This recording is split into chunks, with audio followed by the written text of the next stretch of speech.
Assalamu alaikum everyone and welcome to the view of the goblin হাতের ঝিল থেকে। ওকে, আজকের টপিক হলো 250 সিসির জিক্সার আর জিক্সার এসএফ আর আমার ফিফথ গিয়ার না ইউজ করার রহস্য, কেন আমি খালি ফোর্থ গিয়ারে পড়ে থাকি। Okay, so before we start let's get to the intro.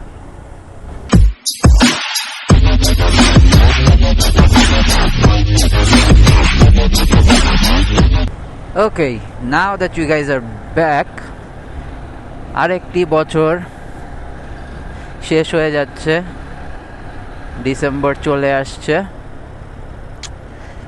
এবং আশা করি সবার বছরটা ভালো গেছে।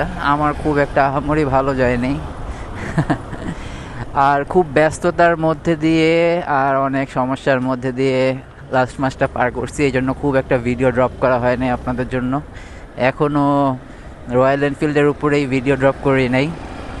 তার আগে কি চলে আসলো, জিক্সার নিয়ে কথা বলার আগে আমি আমার এই গিয়ার নিয়ে কথা বলি। হ্যাঁ, ফোর্থ গিয়ার ফিফথ গিয়ারের কাহিনীটা বলি। অনেকেই আমাকে কমেন্ট সেকশনে জিজ্ঞেস করে যে আমি ফিফথ গিয়ারে কেন চালাই না, 70-80-তে থাকলেও আমাকে কেন ফোর্থ গিয়ারে দেখা যায়।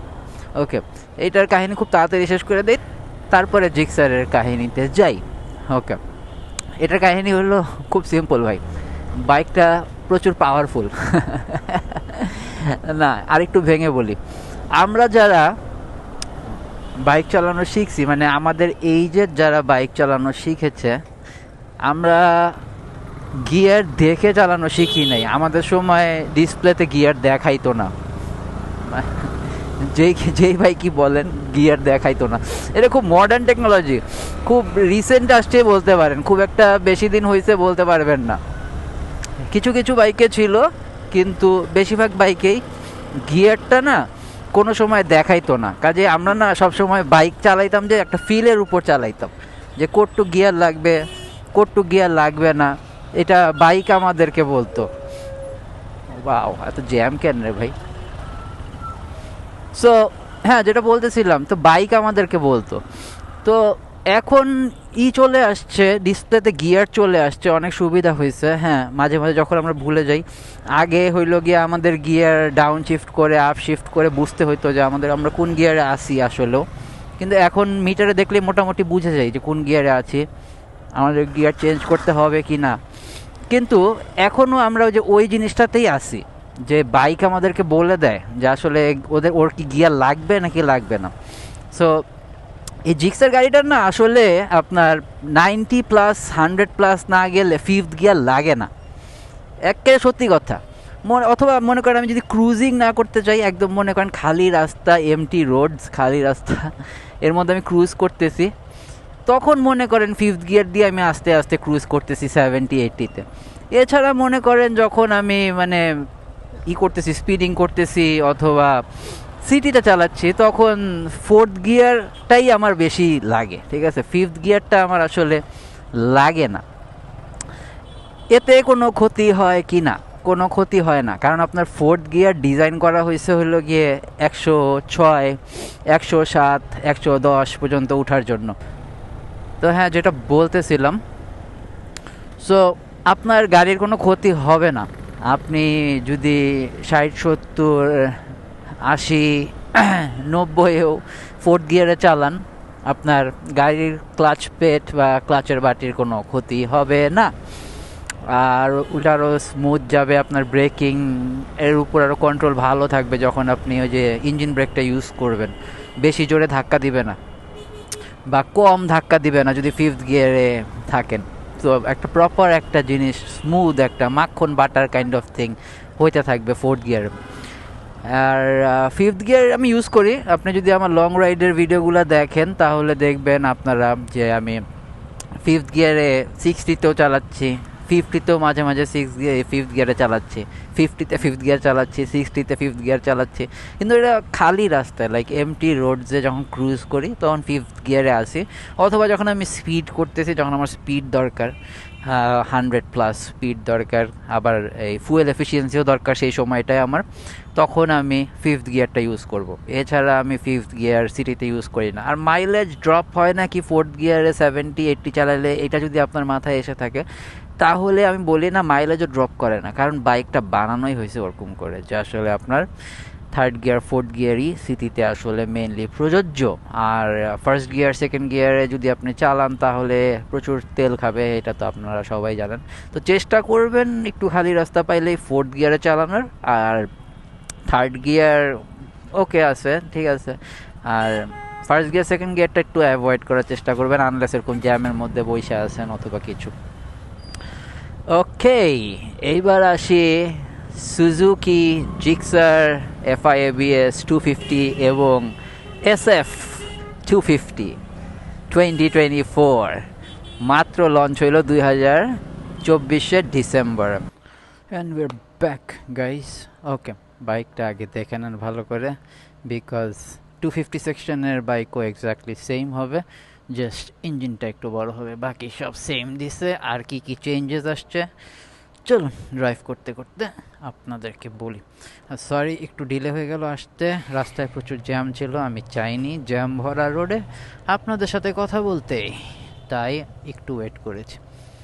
মার বাসায় আসছিলাম, একটু ডাক্তারের কাছে গেছিলাম, এটা তো নিত্য নতুন দিনের কথাই হয়ে গেছে, সে বলে আপনাদেরকে বোর করব না। আসুন ফার্স্টে শুরু করি যে কি কি চেঞ্জেস আসছে পজিটিভ। ওকে, কালারের কথাটা ফার্স্টে বলে নেই। আই থিঙ্ক দুইটা কালারের ওরা আনছে, সেটা হলো গিয়ে ম্যাট ব্ল্যাক আর একটা হলো গিয়ে ম্যাট ব্লু। আর SF আর নেকেড ভার্সনটা দুইটা সেম ইঞ্জিনই আনছে, কাজেই যখন আমি কথা বলবো দুইটা নিয়ে একসাথেই কথা বলতেছি। সো হ্যাঁ, লেটস স্টার্ট। সামনের টায়ারটা সেম রাখছে 110 সেকশনের, পিছের টায়ারটা একটু ঠিক দিছে 150 সেকশনের, আমারটা 140, সো ব্যালেন্সটা আর একটু বেটার হবে। ডুয়েল চ্যানেল ABS দিছে, কুল। এটাতে দুই রকম মন্তব্য আছে। এক হইল গিয়ে আমি ডুয়েল চ্যানেলটা পছন্দ করি না, কারণ একটা ব্রেকে আপনার ফুল কন্ট্রোল আসলে দরকার, ঠিক আছে। মানে ইমার্জেন্সিতে ব্রেক করতে হইলে যদি ABS হিট করে তখন কিন্তু ব্রেক হবে না, সামনে গিয়ে বাড়ি খাবে, কাজেই এটা একটা আমার কাছে সমস্যা। আবার অনেকে সিঙ্গেল চ্যানেল ABSও লাইক করে না, সো তাদের কথা বাদ দেই, কিন্তু সিঙ্গেল চ্যানেল ABS আমাকে অনেক বাঁচাইছে। আর অনেকে আবার বলবে যে ডুয়েল চ্যানেল ABSটাই অনেক বেশি জোশ, আসলেও মানে বিদেশে সবই ডুয়েল চ্যানেল ABS মোস্টলি, কিন্তু যদি আপনি টান করতে চান ABS is not your thing.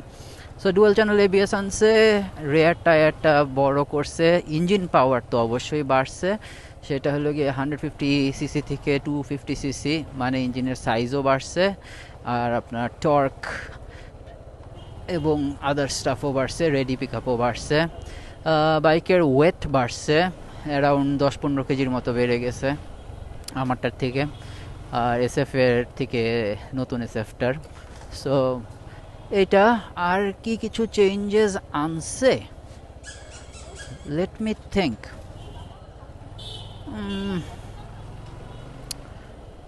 না, আর কিছু আনে নাই, হয়তো বা টপে একটু বেটার স্পিড পাওয়া যাবে, এছাড়া আর তেমন কিছু ডিফারেন্স লক্ষ্য করতে পারবেন না। ও মাইলেজের কথাটা বলি।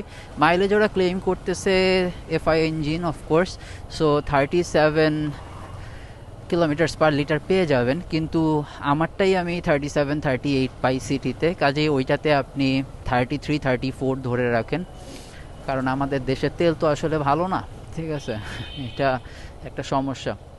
আর ওই যে BS6 ইঞ্জিন, সো বুঝতেই পারতেছেন মাইলেজে এবং ইঞ্জিনে একটা সমস্যা হবেই, খারাপ তেল যদি আপনার পড়ে, এবার যেমন আমার খারাপ তেল পড়েছে।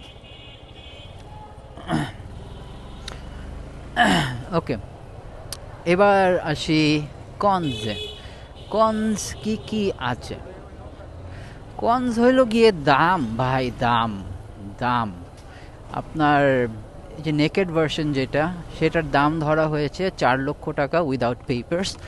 আর এসএফ যেটা, সেটার প্রাইস ধরা হয়েছে হলো গিয়ে 4.5 লাখ টাকা উইদাউট পেপারস। ওকে, এখন এটা অতিরিক্ত বেশি প্রাইস মনে হচ্ছে কম্পারেটিভলি টু আদার বাইকস। এই দামে আপনি আরও অনেক ভালো ভালো বাইক পেয়ে যাবেন। আর এটা বলতেছে ওরা যে সবচেয়ে স্পিড মনস্টার টাইপের আর কি কমিউটার, লাইক ফাস্টেস্ট কমিউটার।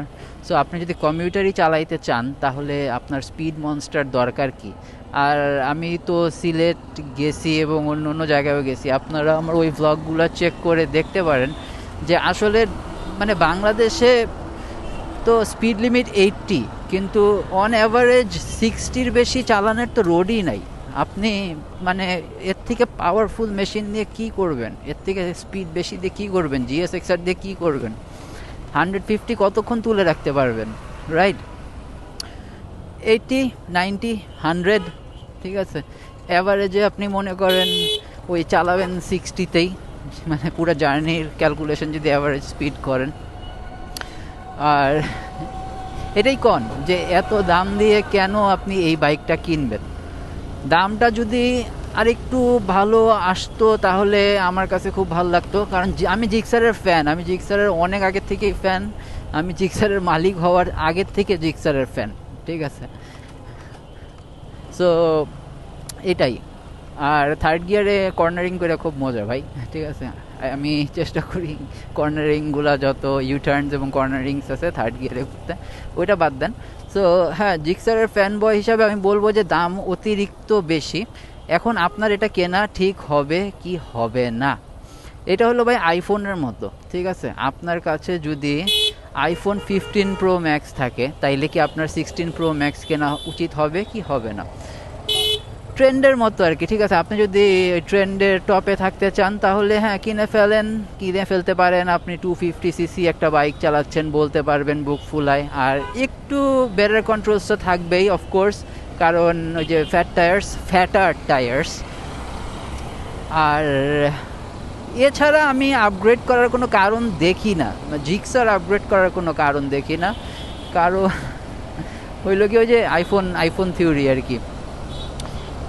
আর ইয়েস, এইটাই, তেমন কিছুই আনে নাই মানে কম্পারেটিভলি টু মানে রয়্যাল এনফিল্ডের কথা যদি বলি, যে আসলে ওরা 350cc একটা ইঞ্জিন দিচ্ছে আপনাকে, এবং অনেকেই বলতেছে ওইটা বাংলাদেশের রাস্তার জন্য না, কিন্তু আমি আরও বলবো এটা বাংলাদেশের রাস্তার জন্য আরও বেটার। কারণ হলো কি, এটা ফ্ল্যাট সিটস, এটার সিট নিয়ে কিন্তু মানে আপনার মা খালা বলেন আর বোন বলেন আর বউ বলেন সবাই কমপ্লেন করবে যে আপনার পিছের সিটটা এত হাই কেন, ঠিক আছে।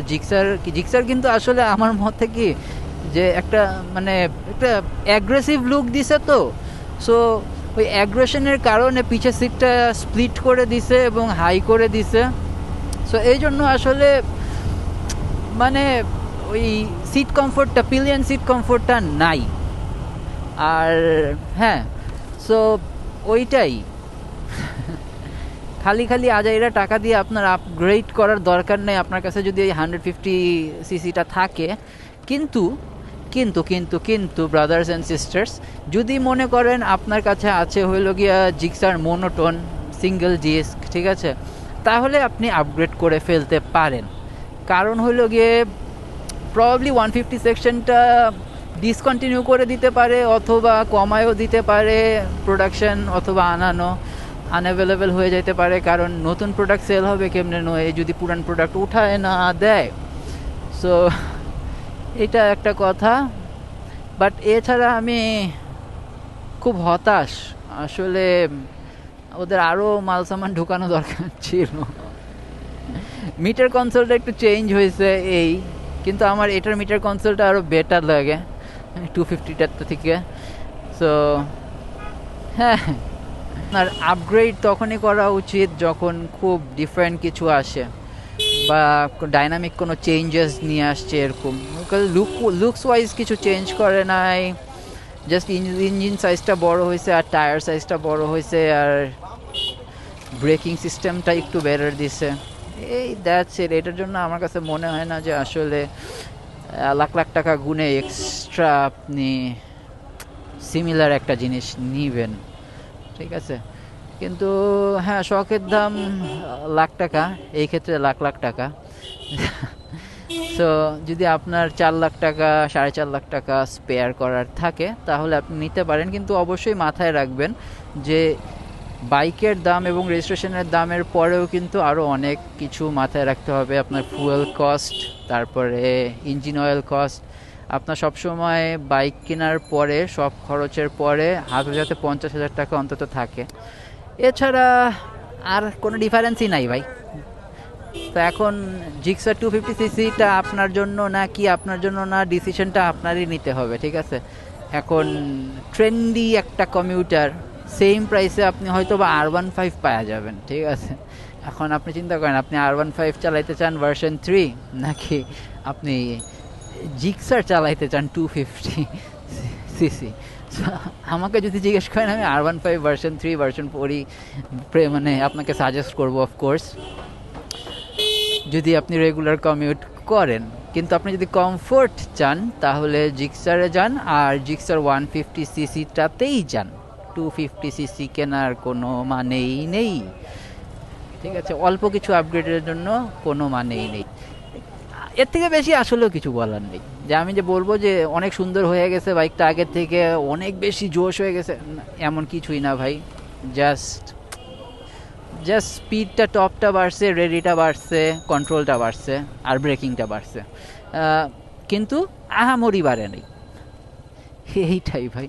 সো আজকের ব্লগটা একটু কি থাকা। রয়্যাল এনফিল্ডের সম্পর্কে আমি না চালাই কিছু বলতে চাচ্ছি না, জিক্সার আমি না চালাই বলতে পারি কারণ আমি নিজেই জিক্সারের মালিক।